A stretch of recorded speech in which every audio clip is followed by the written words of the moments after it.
record, so we actually have audio. Is everything working? Looks like it. Okay. So, How's my hair? it's looking good. Very, very fabulous. How's my hair? Your hair looks nice too. Good. So here we are. Today is June 24th. Is it 24? Yes, 24th of June, 2020. And I am here with Nora. Nora, my daughter. Yes, daughter now. One-time son At one point. for a long time, Well, yeah. for 21 years. 19. No, okay, that's true. I didn't know. That's true. You only knew recently, so. I found out you called me on April the 6th of this Yes. year, so about 2.5 months ago.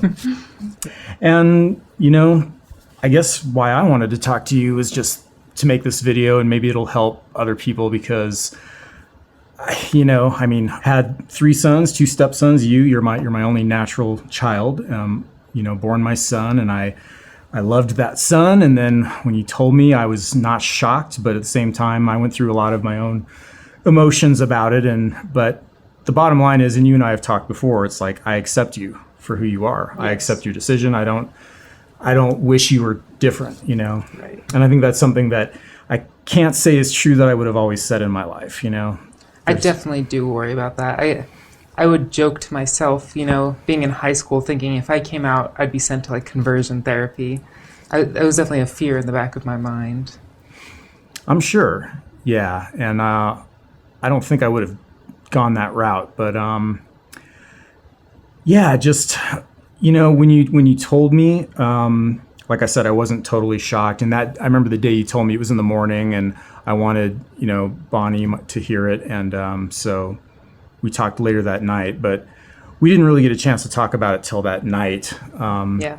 And in between, when I thought about it, there was this brief moment where I really broke down. I mean, I bawled my eyes out. I felt like somebody died, and it was confusing. It was, but real quick, I got it in my head, like, I know you're not dead. It's the same human being. Just you've made this decision to go this way. And so, what was that like?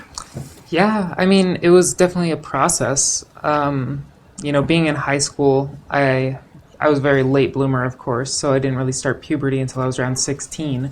And when it started, it was just kind of really uncomfortable to be going through male puberty.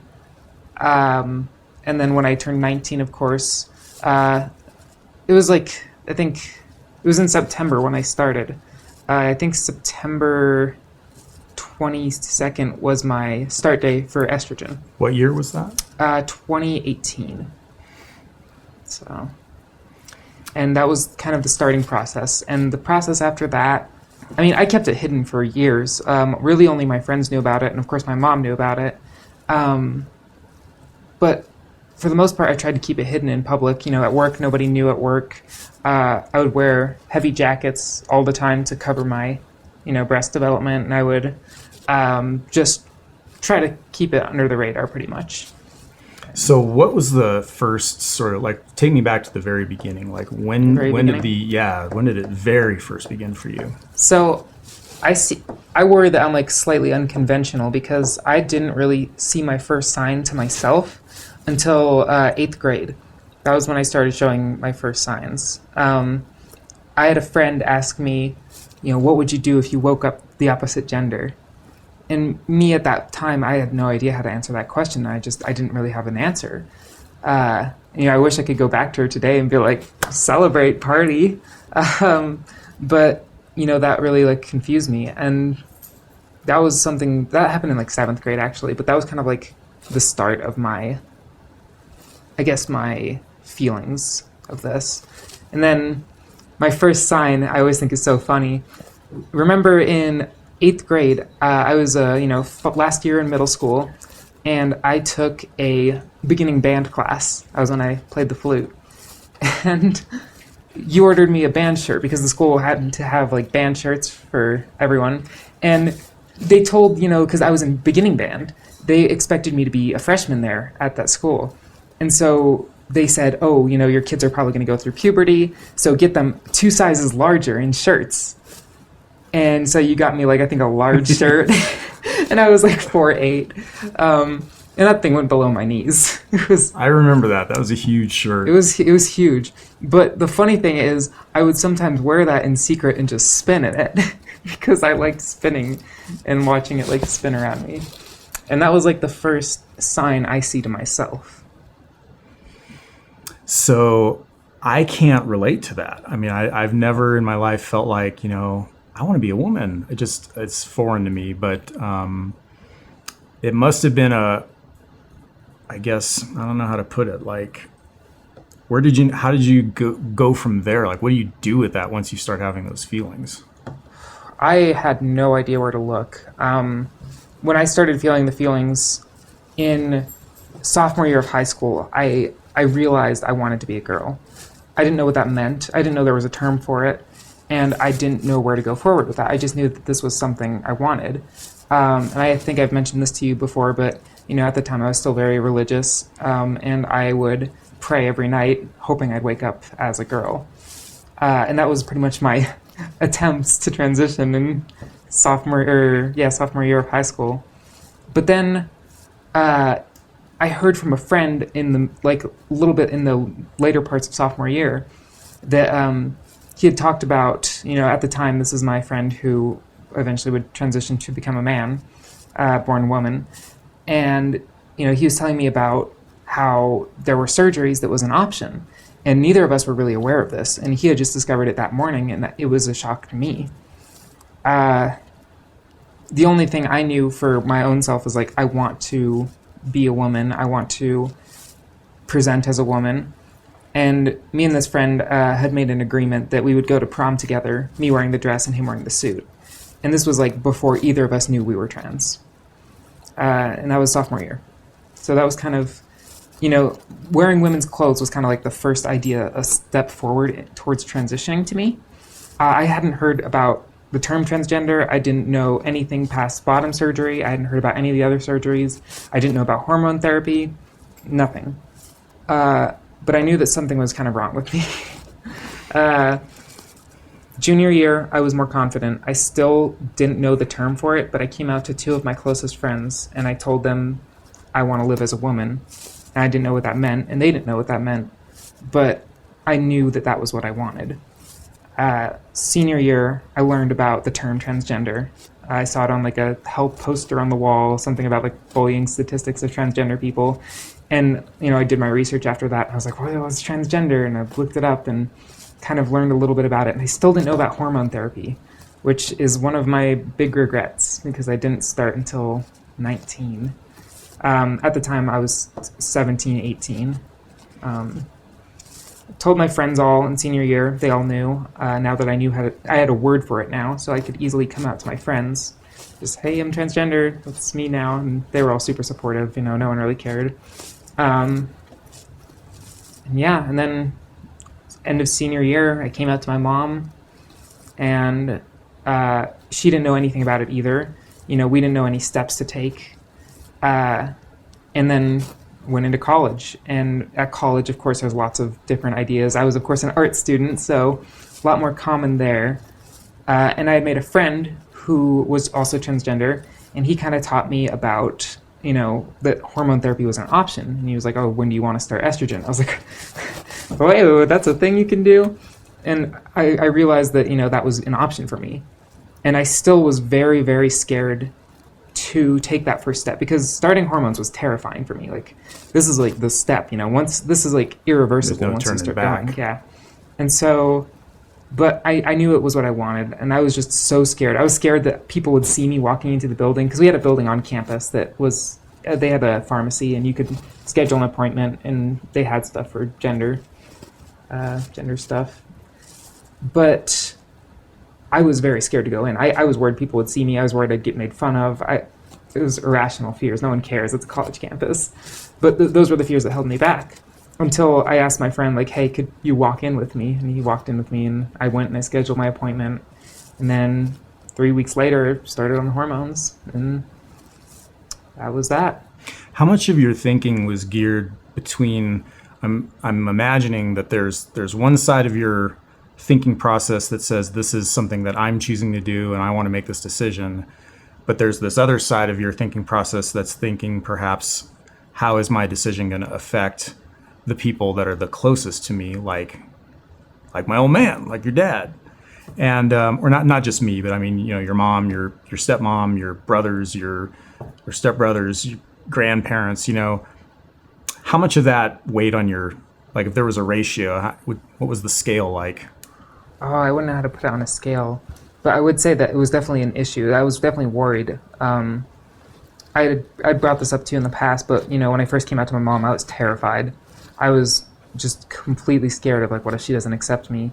And I guess that kept my fear of, like, what are they gonna think? Like, how is it gonna affect them? Because I was kind of being selfish and mostly like, how is this gonna affect me if they don't accept me?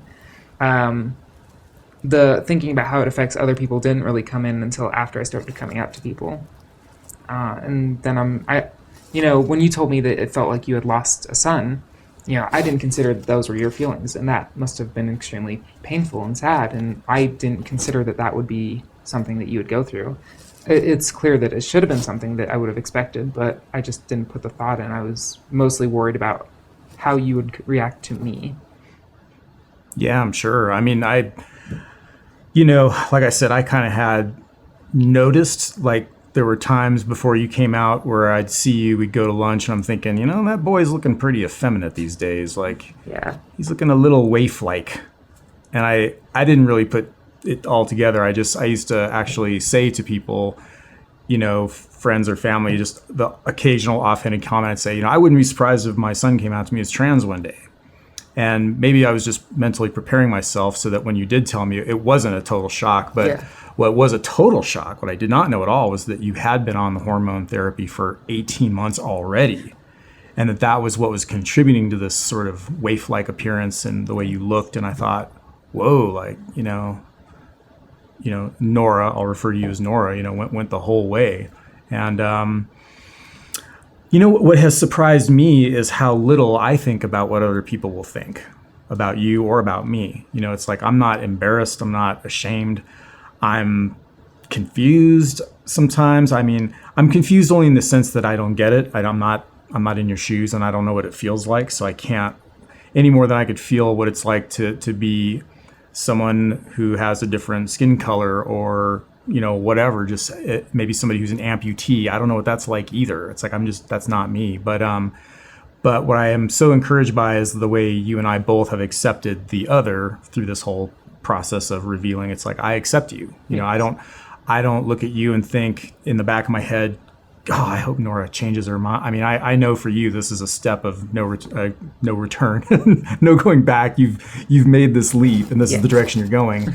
And so, as a parent, I feel just what else can I do but support that you're a free human being that can make your own choices, and whether I understand them or not, it's not really relevant. It's just, but it brings me so much peace knowing that you have such an open mind to accept that that's just the way I feel, and it's cool. We don't have, and I use this as sort of like, you and I are like a microcosm of society. People who have different points of view or opinions about things doesn't necessitate that they hate each other, or that they go to war against each other, or that they have a idea in the back of their head that, if only this person would change. It's like, I don't expect you to change.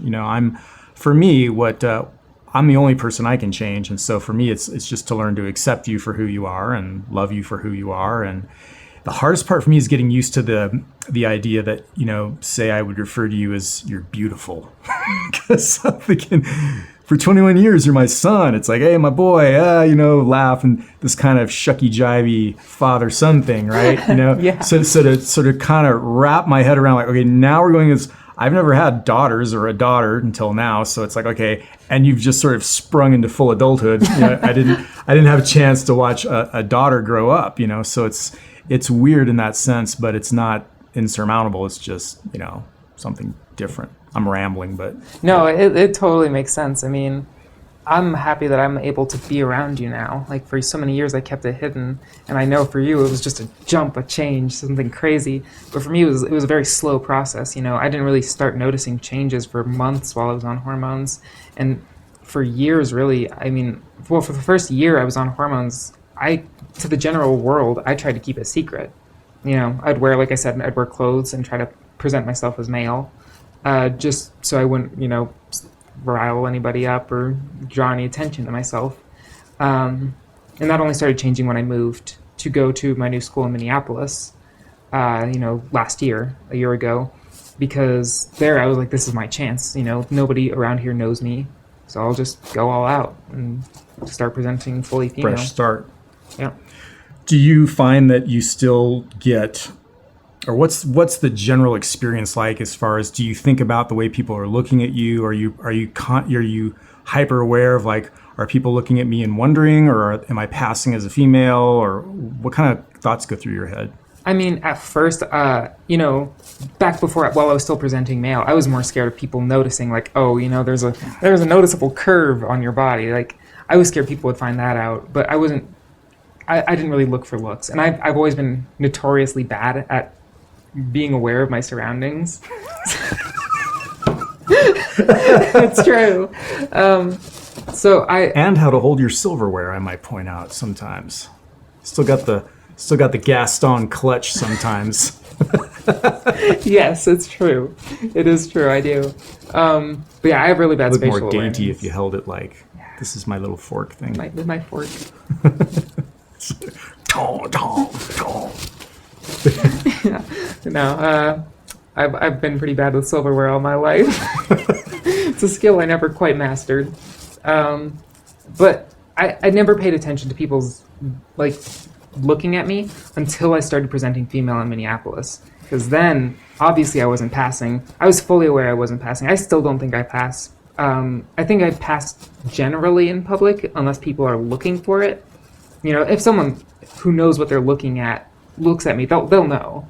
You know, it's not, I can't really hide some of the features. But for the most part, people don't really notice anymore. But when I started, I mean, I looked very androgynous and definitely leaning more masculine, wearing women's clothes. And that made a lot of people uncomfortable. You know, I remember, you know, we'd go on our shopping trips to get groceries because I was living on campus, of course.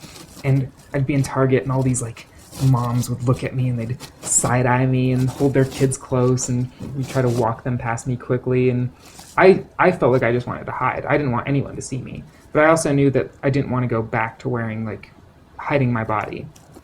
So I tried to do different things to try to make myself, you know, less noticeable in public. I just tried to blend more in as female. And it was a hard process, obviously. You know, a lot of people, like, I feel like I still get noticed a lot at stores. Not so much with the masks lately, though. Masks help. They hide the stuff. Yeah, really. But for them, like, for a lot of the times, I do feel like I'll get some stares every now and then. You kind of want the least interesting thing about you to be that you're transgender. Yes. So tell me about, beyond your transgender, Nora, tell me about Nora. What's Nora's? Well, yeah, so I'm an art student. You know, that's my main thing, is I want to make comics. That's my dream job. That's what I'm going to be doing.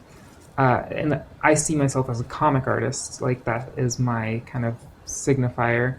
You know, being transgender is a big part of my personality and myself, but for the most part, I don't want that to be a public knowledge. Like, I don't want, you know, to be in regular, I don't want people to know, really. So, I mean, I'm a comic artist. I played competitive Pokemon. I mean, I just try to be a nice person for the most part, and yeah. So you were telling me the other day, too, that you have, the label you used was, you said, I have conservative friends. Yeah, I have conservative. And you were even worried about them in the current climate, if you will, of, we live it's a strange time of, I don't know, there's so many buzzwords and I don't really want to use any of them, but I mean, let's just put it that sometimes people take strong offense at certain things, whatever it is, and we live in a strange world. And I could see some people being, you know, how to put this, like, if somebody, let's say I'm nobody, doesn't know you, and I suspect you're transgender, I'm not sure. Do I even bring it up? I mean, do I ask you? Is it impolite? What do I do? Do I do anything? I mean, it really depends on the situation. Like, if we were complete strangers and you just saw, like, me walking by and you were like, what is that? Is that a boy or a girl? You'd probably just want to leave it alone unless you're, like, having an interaction with that person. But, I mean, if you're just, like, talking with them, something I can tell that a lot of people do around me is, for years, people have used they, them pronouns for, like, in public, and I've never asked them to do that. It's just, like, people see me and they're like, what is that? Don't really want to offend anybody, so they'll just use they, them pronouns for me. Lately, people use she, her, which is great. Step up. But yeah, for the most part, people just avoid pronouns altogether when they're talking to me, or at least they used to. And I think that that's definitely an option. If you're talking to, like, a cashier or someone that their gender matters for some reason, you can just try to refer to them neutrally if you don't know. And you can always ask. But I find it's pretty awkward to ask. That's what everyone tells you to do, is just, ask their pronouns. But that's kind of awkward to bring up in conversation, I find, at least. I want people to just assume that I'm female. That's my goal. I know there are people who present androgynously, intentionally going out to try to, fit the they, them build. But for the most part, I just want to be she, her. And so if you see that someone is, like, trying to present more female, you can probably reliably use it. Like, if you saw me in a dress, you can probably figure most likely she, her, depending on how the person's presenting. It's a case-by-case basis on how you go about it. I suppose in any population, whether it's straight or transgender or anything else, you're going to have the occasional person who's just out of their mind. And they're going to go crazy, no matter what you do. They're going to not like anything you say. That's true. Or do. It is true. That is 100% a thing. I try not to be offended, If someone calls me he, or, uses male pronouns for me, or it's someone I know and they use my dead name, like, it hurts. Dead name? Yeah. Oh, do you not know that term? It kind of sounds familiar, but explain it, please. Dead names, that's just the name I was born with. Okay. That's my dead name, the name that I try to no longer use. So for the most part, I try never to, like, advertise my dead name. Like, I try to keep it hidden, It's out there. If someone really wanted to find it, it's not that hard. But for the most part, I just want people to know me as Nora. I don't want them to ever know my dead name unless it's, like, for a reason. So if a person were just deliberately calling you by your old name, that would be dead naming? Yes. Okay. That's the term I've heard, I think, is dead naming somebody. Dead naming, yes. That's what that is. Okay. So using the name you were born with versus... So that, we've talked about that too, like, this presents challenges from a legal point of view. Oh, absolutely. Like, you flew out here and we had to use your dead name. Yes. Because your legal name doesn't match your birth certificate or passport or those documents. But are you going to legally change your name and go that whole route? And Totally. What's that going to take? It is a lengthy process. I am technically a Colorado resident, and the process in Colorado is a grueling name change process. It takes 9 months to a year, really. And I was really hoping I'd get it changed by the time I graduate from college, because I don't want my dead name on my certificate. Right. And that's going to be a challenge, but it's something I definitely will do. I have friends that are extremely lucky to have very androgynous names, and they'll keep them. I have friends who, use, preferred names, and they just try to keep their dead name a secret without changing it. But for me, I definitely want to change it, and it's just going to be a process to do it. It's expensive. Well, it's not too expensive, but it's a little pricey, and it takes time. So, yeah. Man. Crazy. Me and my mom were actually joking that it would probably be quicker if I married someone and divorced them, because when you get married, you get a name change. Like, you get to change your name, and that's like a legal. It speedlines the process in a lot of states. So it would actually be quicker to get married, change my name, and get divorced than it would be to just change my name the legal way. Sorry, I'm reserving taking a low shot at your mom there. For that. Sorry. No. I won't, but no, I understand. That makes sense. So this is something we've not talked about. Okay. You mentioned to me that you had a boyfriend in where you were going to school, and Yes. and of course in my head, my first thought is, that means you're gay, but then it's like, well, but you're transitioning to a woman, so now you're heterosexual. Yes. I suppose. But bottom line is your attraction is towards men to males. Yes, primarily. Like, I don't really feel attraction towards women. When I see a beautiful woman, I feel jealousy first. So it's hard for me to feel attraction towards women. So I haven't found a woman who I'm attracted to, and so I like men. So I consider myself heterosexual because I'm pretty much only going to be chasing after men. Now, how does this work with, like, and I just get brutally honest here, Yeah. you know, I'm pretending I'm a young male college student, and let's say you present to me as female and you've not gone through bottom surgery. Yes. But I find that, you know, you're attractive to me. Is that fair to that male?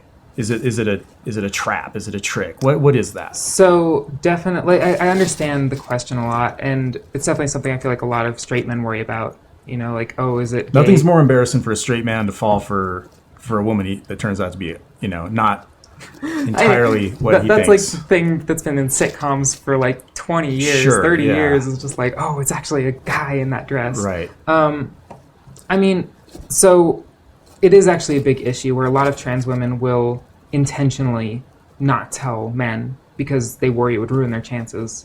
And so they'll date men, and then when it goes to like time to sleep with them and they find out, it can lead to abuse on the trans woman part, and it happens very often.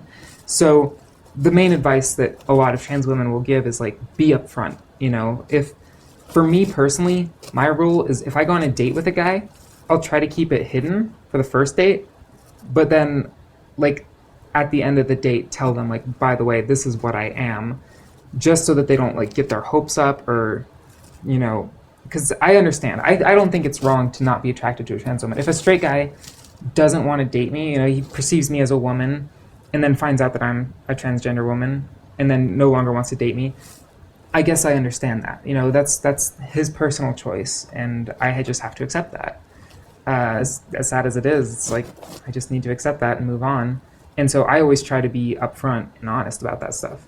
And I've heard people say, why would you even want to be with somebody who doesn't know? Like, if they turn out to be like, you know, an a-hole about it and they really don't like trans people, why would you even want to be with them when they find out? So it's better to just be upfront and honest with that. And I think it's still completely heterosexual to like a trans woman. I know that's like, I know that there's like a debate on like, well, how straight is it really? And it's like, yeah, it's a little bit of like iffiness in there. It's a gray area for sure. But I consider heterosexuality to be the best term to fit that still. I think it's closer than gay. Like, you know, I don't think a gay man would find me attractive because when you look at another person, you're looking for secondary sex characteristics, you know. I have, you know, breasts, long hair. I try to present with like female clothes. So for the most part, people see a female, and if they're attracted to me as a female, that's heterosexual experience. I don't think you're attracted to a person's genitals solely. I think that's just a part of the person. Boy, how did this conversation? Did I start this conversation? Yes, you did. Oh Dad, my how could you goodness! do this? How could I? I tell you, this is. I realize how much I'm like my own dad sometimes when I realize my age and my background, and we're having this conversation, and it's you know, different. It's not bad. It's just what it is. You know, I mean, these are questions I've never asked you about that. You know, and I mean, it's for me. It's I guess you'd have to understand my background and the transitions of my own life, not gender transitions, but just more mental transitions as you go through life, the way you're raised, your teenage years, your young adulthood. I'm you know, middle age past, really solid 50. Life's halfway in the rearview mirror at best. You know, if it would be 100, it's half over. So I didn't grow up with any of these.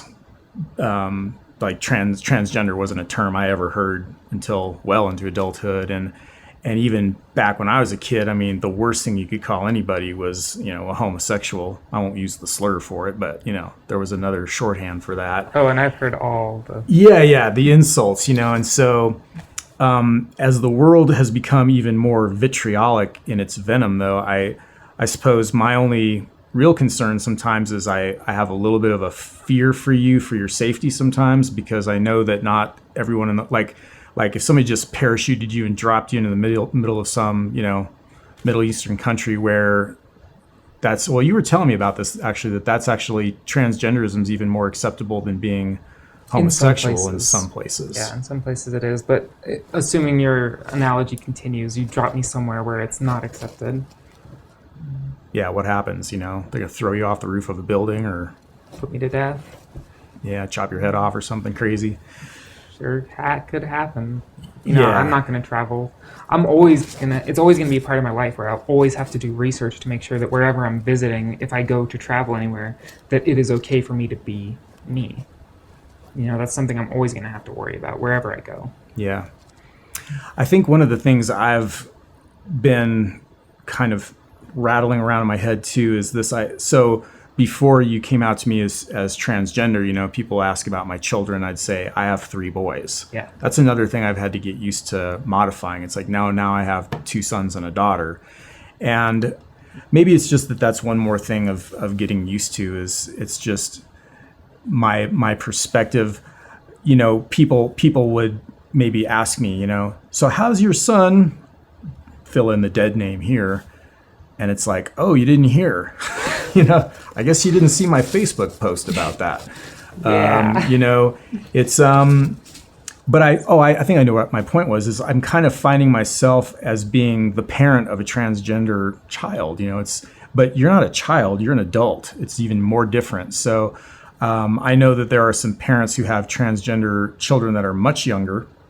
And, there was that famous, I don't know how famous, but the TV series that, my wife found about Jazz, the little boy that transitioned as a girl very young. Yes. and all that. So people can watch that on TV, but generally I don't even know anybody who's a transgender parent. I'm the first one. I don't even have any friends. I say, hey, your kid was transgender. What was that like? For me, it's like, this is just uncharted water. It's like, okay, I don't know anybody with a transgender child. So now I have one. And so suddenly I'm in demand, okay, so what's it like, and it's still kind of new. I don't know. But I think just the most important thing for me is just having come to a place where acceptance is the number one thing. Like, I just accept that this is your choice, and I don't want to change you. I don't see a need to change you. If anything, I just want to know, how can I support, just don't ask for money. Because, Hey, Dad, some things never change. can I have a couple $1,000s for my surgery, please? No, sorry. It's your choice. You want this car, you're going to have to pay for it. I know. So talk about that a little bit, like insurance, and we'll talk about what you want to do first. Okay, so I guess for me, my goals are, within the year, I want to get electrolysis on my face, which is just hair removal, because I'm tired of shaving every day. It sucks. My hair is a lot lighter now thanks to the estrogen, but I still have to shave. So electrolysis is going to be kind of top priority. And then within the year, I'm hoping to save enough money for a tracheal shave, which is, they take a knife and they cut a little hole open, and they peel your neck, and they get some sandpaper and shave it down for you. Ugh. Yeah, so that'll be fun. That's my biggest point of dysphoria within myself, is my Adam's apple and my voice. I'm also planning to start voice therapy within the year. So dysphoria, this means, can you have a definition for that? Sure. So, dysphoria as a whole is just described as hatred of a part of your body or a part of yourself. But for me, gender dysphoria is the term that's used for trans people. I feel gender dysphoria as this pain I feel towards my male features. So.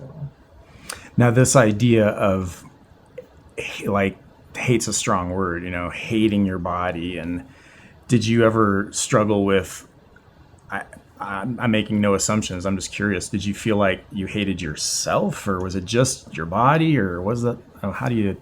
I hated both. Back in high school, I was very depressive, and I kind of contribute that now to my gender dysphoria. It was kind of a loop, a cycle, where I would hate my body and then I'd hate myself for it. And since starting transitioning, I feel much more comfortable. I still have severe dysphoria, especially some days. Some days it's so bad I can't even look at myself in the mirror. Um, but it's not ever really, not anymore. It's not a hatred towards myself anymore. Since transitioning, it's only been the hatred towards the features of my body that are still there. But when I was in high school, I certainly did feel hatred towards myself. Yeah. I'll share with you something that for me is kind of the most hard to articulate, but there was a time, certainly not that long ago, where my opinion would be of, and this is before I knew, obviously, but that anybody who wanted to change their gender was somehow, like not, I guess, grateful or honoring of what they are fundamentally. Like, me, I'm a believer, I'm a Christian, I'm an unorthodox Christian. I'm a heretic in most circles for certain theological concepts we won't get into today. But the point being, I believe in a creator. I believe in a divine, powerful creator that brought all this to existence, and so there's a part of me, and again, more so at one time, where I would have looked at that and said, somebody who is rejecting their gender is rejecting the very creative power of God. They're not accepting of something that was given to them. Now, that's just me thinking, but what was it like for you? Was it anything for you to wrestle with this from a, let's just call it a spiritual plane? Like what kind of thoughts, if any, went through your head? So many. To start, when I started feeling these feelings in high school, I was still very Christian. I considered myself a Christian until I started college. In that time, I would pray to God every single night, and I felt like God had cursed me in some way and made me like this disgusting monster, because I don't feel on any level that I chose to be transgender. I feel like this was completely out of my hands. I chose to take the steps to fix myself, but my gender dysphoria was something that I didn't choose to have. It was just something that I started to feel when I started going through puberty. And, I was so desperate, and I prayed to God, and I was so desperate to just become a woman, easy way, all the way there. And then after 3 years of praying every single night, I finally just snapped and was like, fine, I'll just go and do it myself then. And I figured, any God that loved me wouldn't leave me like this. And so I decided to just take things into my own hand and do my own research, and I started transitioning.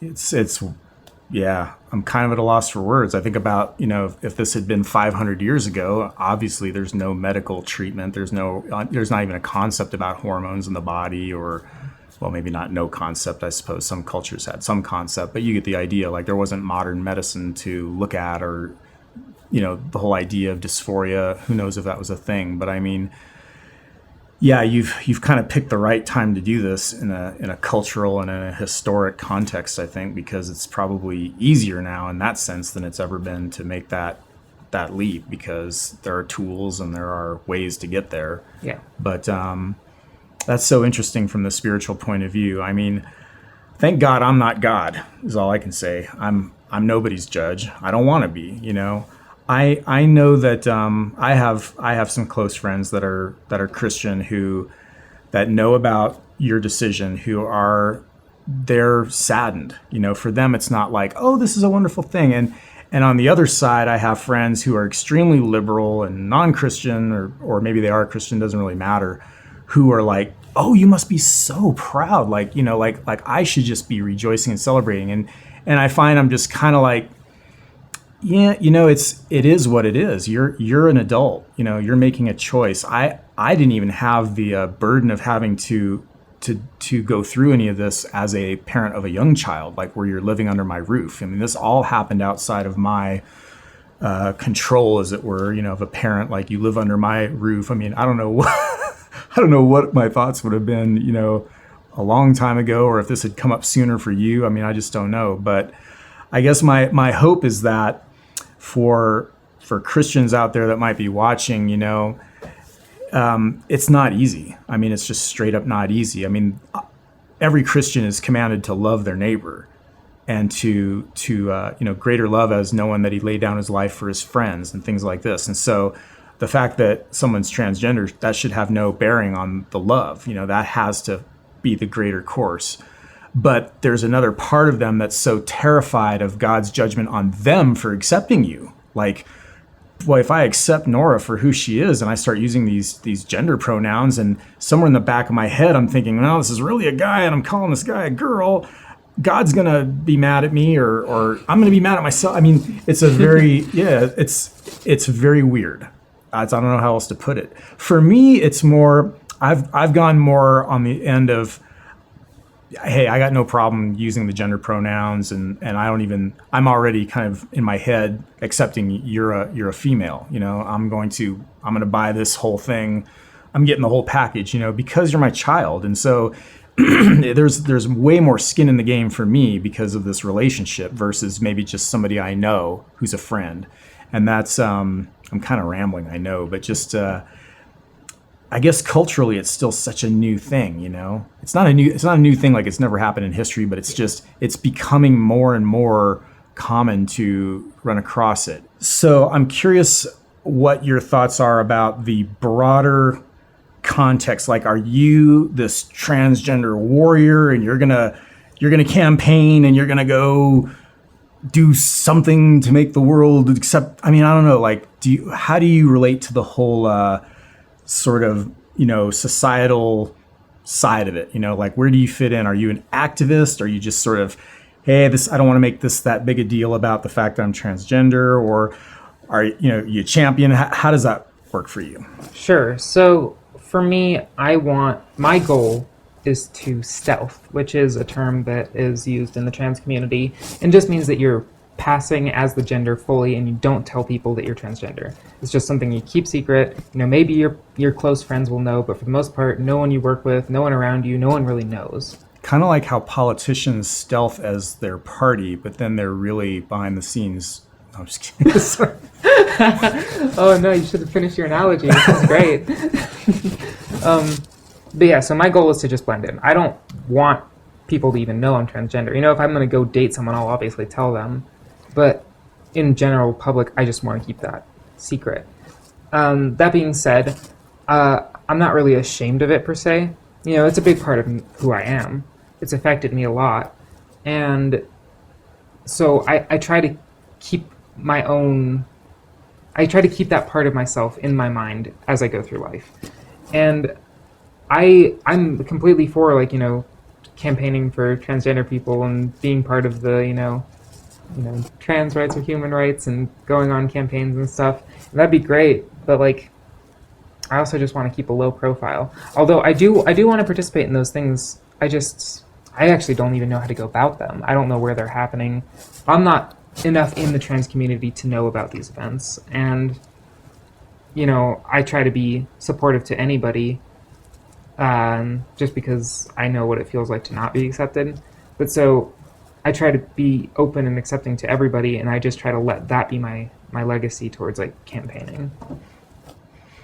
Yeah, I mean, going forward in our relationship as father-child, I mean, I suppose I'll definitely ask from time to time, like, so how's it going? This whole, I guess when I think about it, I look at, because I've only known for 75 days now or whatever it's been, 2.5 months, versus for me, 21 years. It's just it's not a switch you flip and just okay, now I'm just going to think of you as a woman. It's a process, and I don't even know how long it takes. I mean, I think I'm doing pretty good for 75 days in. I kind of got the gender pronoun thing down. I'm seeing you dressed like a woman and wear makeup, and I'm starting to have this sense of oh wow, this is my daughter, and presenting you to people as my daughter. And I know one thing I wanted to touch on was, because this is, and I'm hopeful this is helpful for some people who may be going through something similar, but the other day when I knew you and I were going to go visit a friend, and I know this friend really well, and I thought in my head, I thought, without talking to you, I was thinking, boy, my friend's going to notice that my daughter Nora is transgender. I just know they're going to know it. So I'll go ahead and break the ice and let them know in advance before we get there. Hey, if you see my daughter and she looks transgender to you, you're not crazy. It's true. And then later I felt kind of bad, like, and I approached you about that. And I said, look, here's what I did. What could I do? And so for anybody else who might be watching this that is thinking those same things I was thinking, but what's your advice? Well, so for me, again, it's going to be a case-by-case basis. I definitely talk with your child. If someone's in your position, be open to talking about your child with this. But for me, I was like, I want people to figure it out if they can, but like, I don't want people to know. So if it's someone I haven't met before, I would prefer that, you don't say, this is my transgender daughter. Even people who maybe did know me but don't remember me, I would say leave it blank. If they figure it out, you don't have to deny it. For me personally, you don't have to be like, no, she was always a woman. You can't say otherwise. Yeah. No, but for the most part, I just try to keep it, discreet. And I don't like to make people uncomfortable. And I don't feel like it's even necessary information in a lot of cases. So I know you were kind of discussing with me about how you felt if you were in, your friend's position, for example, in that instance, that you would want confirmation if you're like, I think that this person is, but I don't know. And, in those situations, if you're in those situations, I think it's fine to ask the person. I don't think that should be awkward. I think it can be awkward and that people like to pretend that it isn't, but it's still, most people are going to be open to it. I'm always open to answering people's questions. I try not to hide anything. I try to be very open with people because I had an experience where I heard from a very conservative person talking, and they had mentioned that, they wanted to understand the LGBT community and they wanted to, accept and support them, but they were so shunned and it was such a taboo for them to even talk with us and to even ask questions. And they may not know the questions to look up online. And so for those people, I want to be open, regardless of your political views or anything. If you have questions, I usually am completely comfortable with asking them as long as you're not being rude about it. There's a really interesting corollary here between what you're saying and what is going on in the culture right now with this whole murder of George Floyd and what happened in where you're going to college in Minneapolis, Minnesota. And there's a nuance that you kind of touched on there that I think is key, because I'll try to articulate this well. I'm already feeling it sort of fleeting, but just as, I would want to know. I don't want to offend. I don't want to come across the wrong way. But, if I look at someone and I assume a transgender identity, I feel there's this distinction between us. There's this difference. And I want to make sure I know where the lines are so that we socially we can get along kind of thing. I think for Black people in this country right now, it's kind of similar. There's this, if you were Black sitting across from me, it's I can't relate to what it's like to be Black any more than I can relate to what it's like to be transgender. The only way I can know is to, and I guess I can never really know. The closest I can get to understand is to have you tell me. And I think for for Black people right now in this country, they're getting a lot of that from especially their white friends who have a conscience. It's like, hey man, what can I do? How can I not be a jerk, or what can I do to help? But what I know what it was. I have a really good friend, and I won't say his name only because I don't know if he'd want his name known or be aware that he's associated with me. But anyway, he's a Black man. I love him to death. He's a great friend. And a long time ago, we were having this conversation where I told him, I said, when I tell people about you, I find that sometimes I have this qualifier like, oh, let me tell you about my friend. He's Black. And then go on to describe this person as though somehow naming the fact that they're Black is this important insight about it's like, who cares? It's like what I wanted to do was get to the place where it'd say, my friend so-and-so never discussed that they were Black, so that when they met somebody, and then this was true, they would maybe meet a friend of mine and say, oh, you didn't tell me they were Black. And it's like, not that they cared, not that it mattered, but it's something we notice. And I have a very a dear lady who's a Black woman who I love, who says, it's okay for you to notice that you and I are different skin colors. That's all right. It's not a problem.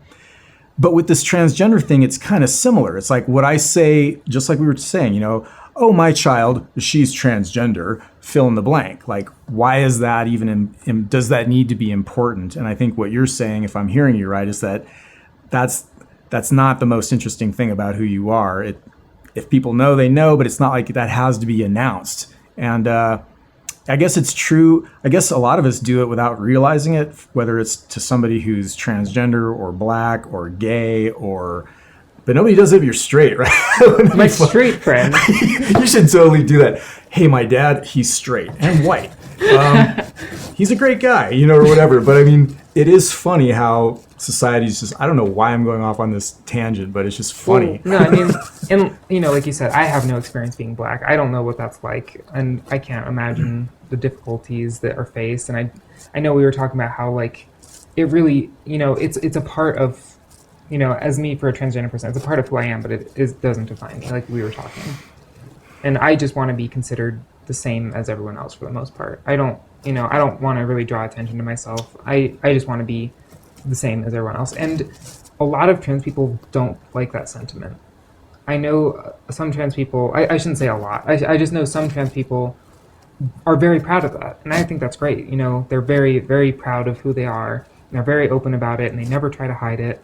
And I have a lot of respect for those people. But also for me personally, I just want to blend into the crowd. I don't want to be referred to as the transgender friend. I just want to be a person. Well put. I guess one question I've been wanting to ask you is, we kind of had this discussion a little bit, but didn't go super into depth. When was the first sign you saw for me? Like the first sign, I guess it's two questions. When was the first sign that you thought I might be transgender? And when was the first sign you thought I might not be like a straight white man? Okay. I'll take it back further. Okay. To when I maybe first realized that you were just not a normal kid. Ah. I used to joke with people.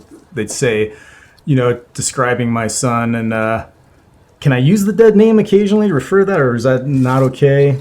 Let's keep it out of the video. Okay, we'll keep it out of the okay. So they would say, hey, your child, they really think outside the box. I'd say, no, my child doesn't just think outside the box, has taken the box, turned it into a paper airplane, and thrown over there somewhere. Like they're way outside the box. You were the kind of kid who I could buy luggage locks for as a Christmas present, and I knew you'd love it. It was like, that's just such a tinkerer and the Legos and this kind of, so you were always an unusual kid to begin with. You were just, and you were stunted physically. Like you were always the shortest kid. You were not gravitating towards masculine activity. I did notice that pretty early on. Like you weren't into like sports, and you didn't like, jumping bikes and these things that I did when I was a kid. And I wasn't really into sports that much, but I liked, jumping my bike and stuff like that. And then, as you got towards high school, I thought, boy, I hope there's a growth spurt here somewhere, because you could. I remember the biggest stigma about you for me is people would say, "Oh, this is your child." They're like, "What grade's he in?" I'd say, "Oh, he's in 8th," and they're like, they were thinking like 3rd, maybe 4th. Like, oh, what? Yeah. Your kid's an 8th graders? Like, are they advanced? It's like, no, just late bloomer.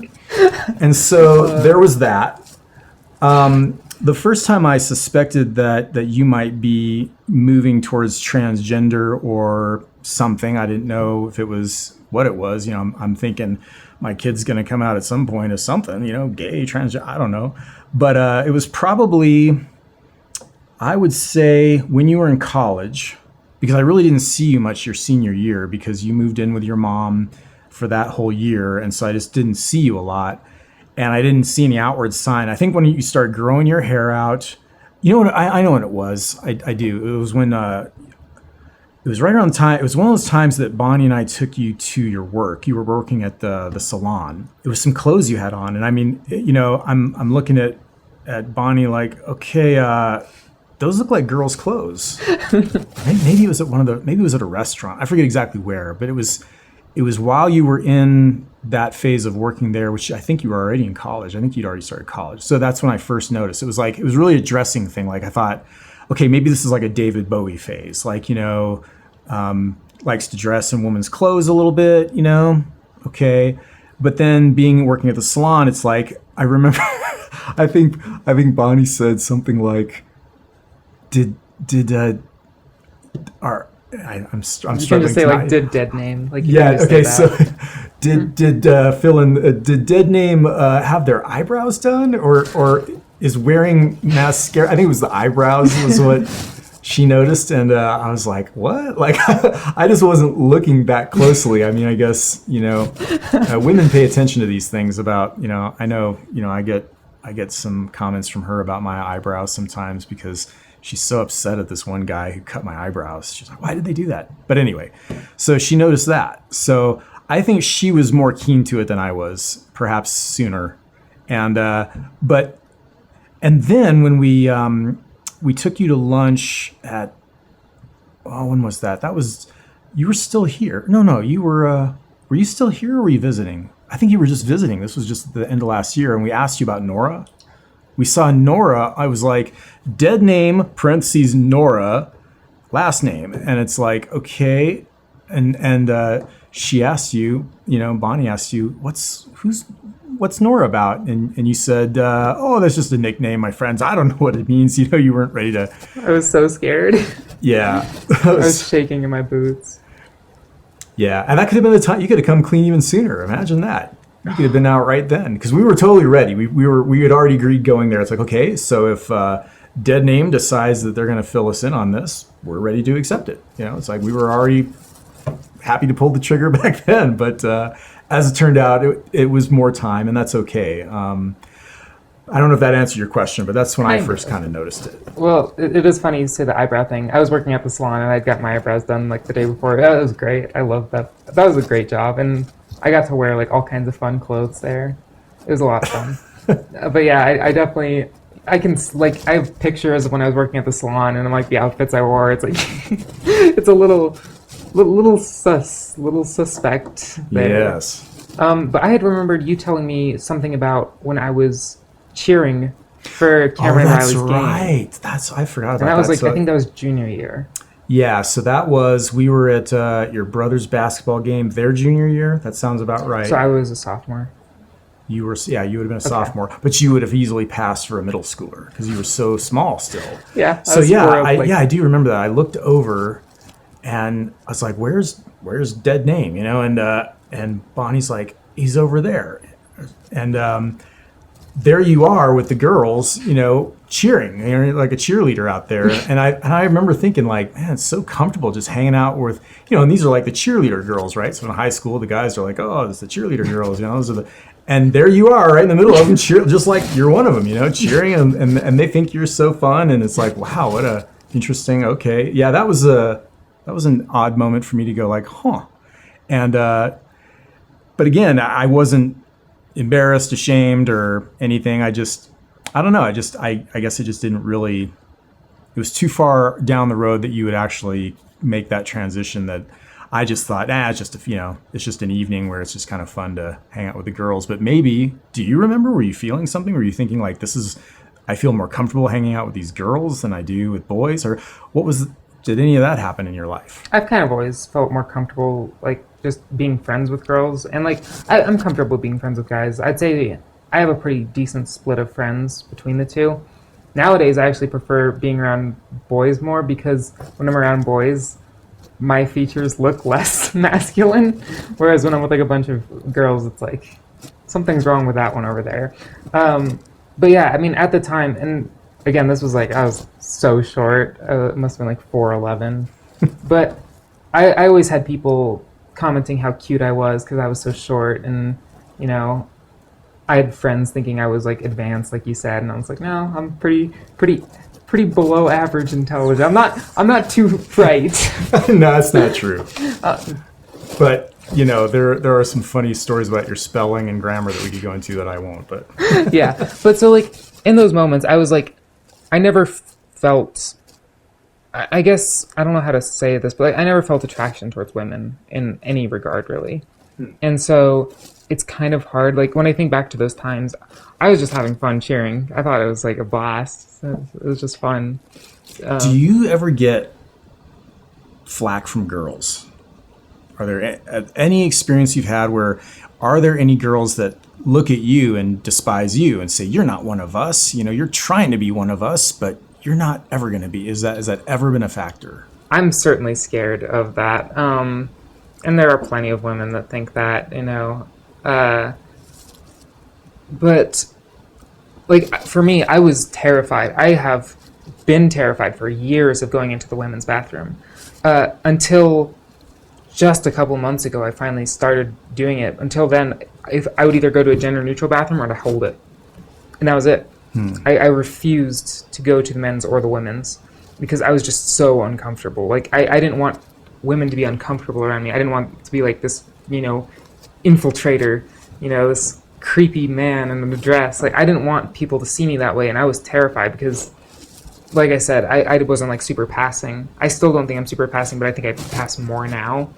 So I have less of a trouble doing it now. Like I worry less. I just want to get in and out of the bathroom as soon as I can, like as quickly as possible. I just got to go to the bathroom. I just got to go to the bathroom. I want to get in and get out without anyone seeing me. Like that's it. But for years I was scared of doing that, and I still worry that I'm gonna go into like a woman's bathroom someday and they're like, "You're not a real woman, get out, you creepy pervert."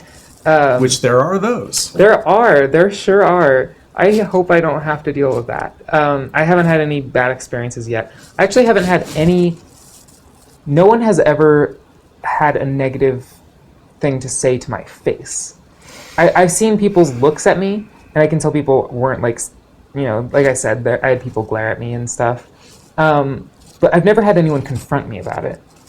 And I haven't had any bad experiences in coming out. I've been very lucky, all my friends, all my family have been very supportive. I lost a few friends that I wasn't super close with, and they just stopped talking to me, but they never said anything rude. But yeah, I mean, I kind of accepted when I started transitioning that would be a possibility. But it really hasn't been that bad for me.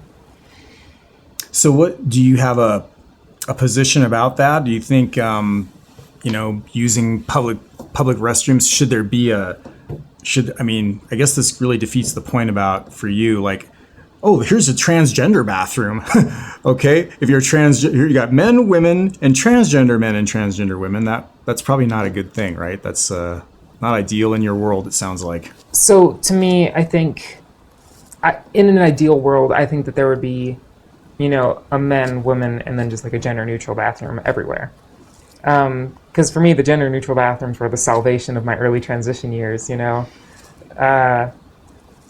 I think that is a functional system. And what I've heard from a lot of other trans people that I've talked to is, if someone like me goes into the women's bathroom, as long as I'm putting an effort to present women, as long as I'm putting an effort to present female, no one's really going to care, for the most part. There's going to be a few, but for the most part, your average woman, I feel like, doesn't have too much of an issue with a transgender woman who is making an effort to look the gender that they want to present. I think for the most part, that's not a huge issue. Same with men's bathroom and transgender men and all that. But, I do think it can be an issue when, self-identification is the only signifier to let people into certain bathrooms. And you can have a person who's, presenting completely masculine go into the women's bathroom. And, if I saw that, I would get worried. If I was in the women's bathroom and I saw some, 6'2" biker guy with a big beard walk in, I would probably feel pretty uncomfortable. But for the most part, I think that people don't have too much of an issue with that. And like I said, in an ideal world, I would just, to answer your original question, just prefer male, female, and gender neutral. That sounds very transphobic. It is. I've been canceled. I'm sorry. I can no longer finish this interview. Should transgenders have the right to vote? No. Of course you don't mean that. No, I don't. Yes. Yeah. Any rapping questions? Rapping questions. Rapping questions. Oh no. wrapping Let up me break it down for questions. you. No, I don't know. I don't have any questions. I think we've covered some good topics. I think I can make some good content out of this and I'm glad. put I'm it in glad a format that.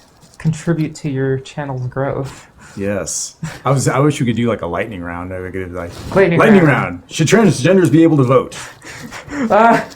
You have a minute to think on this one. Yes? Can a transgender woman in Saudi Arabia drive a car? I don't know from a legal perspective.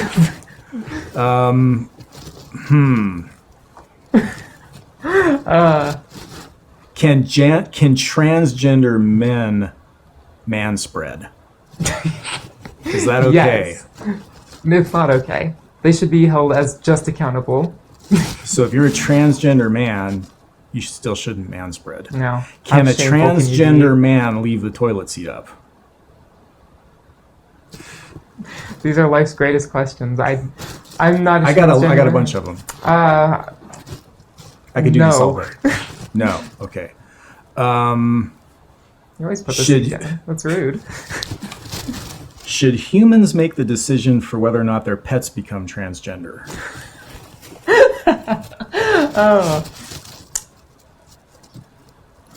You know, if you want to dress your pets in whatever clothes they want, but I don't think you should be forcing them to transition. That seems too far. It's a little out there. A little out there. So, is there a transgender Barbie doll? Yet. I don't This believe could be a there's good one marketing yet. This move here. This is a niche market that you can capitalize on. You know, really, what else could you do that would make like a good marketing strategy for transgender? You know, I mean, there's plenty of jokes about like Pride as a whole, and you know how companies like will sell rainbow products just to sell stuff at Pride. You gotta pander to your audience. You gotta do it. interesting. Where did the whole rainbow thing come from? I have no idea. You know, it's co-opted. It's co-opted from the Jewish faith because the rainbow was God's sign of covenant to never flood the earth with water again. And so now it's been co-opted into a symbol for peace and unity. It's a terrible tragedy. Yeah. No, I can't. I think we've covered a good gamut, you know. And I just to recap and reiterate, you are my daughter, Nora, who I love and who I am grateful to be your dad. Love you And too, Dad. thank you. And this is a transition for both of us. For you, it's a much more personal and physical and daunting process in terms of just the hurdles you have to overcome, both from what society throws at you and what your own body is, that you're trying to change certain aspects of that. For me, it's more just, it's a head game. It's up here. It's, trying to remember phrases and terms and things to be more accommodating. Excuse me. But really, that's about it. You know, I mean, the hard part's behind us. You know, you're out in the open. You know, the truth is out. The truth is out there. I could probably get like some kind of YouTube Copyright claims. strike against me for even attempting to whistle the X-Files theme. I didn't do that. So, We're gonna have to censor the title. what is the Can't even title of this mention- going to be? Oh man, Transgender? No. I interview my transgender daughter. that's a possibility. Or how about straight white Christian man faces transgender daughter? Oh, That's a little bit more of a ring to it. Like, but that's an attention grabber. Maybe you could put that in the thumbnail. you know, if we're looking for clickbait, we really need to move more in that potentially, confrontational Yeah. theme of the title, because For that sure. way people might go, "Ooh, what's this? What's going to happen?" This is going to be fun to edit. I hope so. I hope that this will be enjoyable. It will. Thankfully, I shot it at 24 frames a second at HD as opposed to 4K, so it won't bog down my processor so hard. Yeah, this isn't a professional project. This is just YouTube. Hey, this can be kind of I mean, it's It's we got a pretty light. professional. We do have We got a light microphone. and a microphone, and I have a microphone here too. Yeah, you have a microphone, which has been recording this whole time. Yeah, and I don't actually know how much my jack is covering it. Oh no. Oh, it's all the way down there. It's probably gonna be all right. Okay. Might be a little muffled, but that's A okay. little muffled. Hopefully not.